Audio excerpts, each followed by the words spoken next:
आज मी तुम्हाला तंबाखू भरणी दाखवणार आहे कशी असते ते. आणि तंबाखू कापल्यानंतर 6 ते 7 दिवसानंतर कणी तंबाखू भरायला येतोय. उन्हावर सगळं डिपेंड आहे.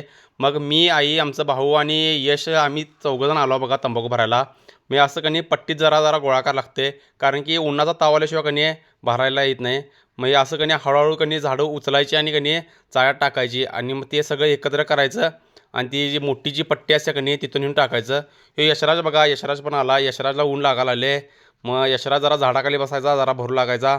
मग तिथनं दाखवतो तुम्हाला. हे आहे की नाही, ह्यो तंबाखू की नाही ह्यातली काडी, जिरा काडी वेगळी काय लागत्या आणि जी कसपाट बिस्पाट असतात की नाही ती साईडला काढ लागतात. मग आमच्या आई की नाही इथं तंबाखू करायला बघा. आणि मग ह्यो डायरेक्ट बोधात भरायचा आणि यशराजला की नाही ऊन लागायला पण झाडाखाली बसला बघा कसा आहे. यशराज लाल भडक झाला उन्हान. आणि हे काड्यातून हे असं स्वच्छ करायला लागते, वल्ली काडी, वाळी काडी.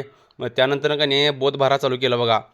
हे असं बोध भरा लागतात आणि चाळ्यानं का नाही त्या चाळ्यात ओता लागते आणि बोध भरायचं आणि आपटून कणी हे करायचं. म्हणजे जवळपास कणी आता ह्यो अनगड बोध आहे, त्यामुळे ह्यात ले मावत नाही. 35-40 किलो या बोधात मावते.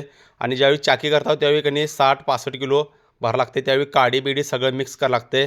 मग तंबाखूला खाट जोरात होता आणि मास्क पण आणा होता. आणि हे असं आपटून कणी व्यवस्थित बसवावं लागते. तिथंच अश्वदांची पण भरायला देत. मग अश्वदा आलता बघा जेवून त्यानं, भूषण. आणि इथं कणी हे बघा मेंबर सगळे आलतीत, जेवून त्यानं आलतीत. मग त्यांचा पण तंबाखू भरा चालू होता, आमचा पण भरा चालू होता. मग तिथनं कणी बौद्ध त्यांनी शिवून घेतलीत बघा. बौद्ध शिवा चालू होतीत. ह्यो एक भरलाय आणि एक शिवलाय. आणि आता गाडीवरनं कणी घराजवळ ओढवायचा आहे.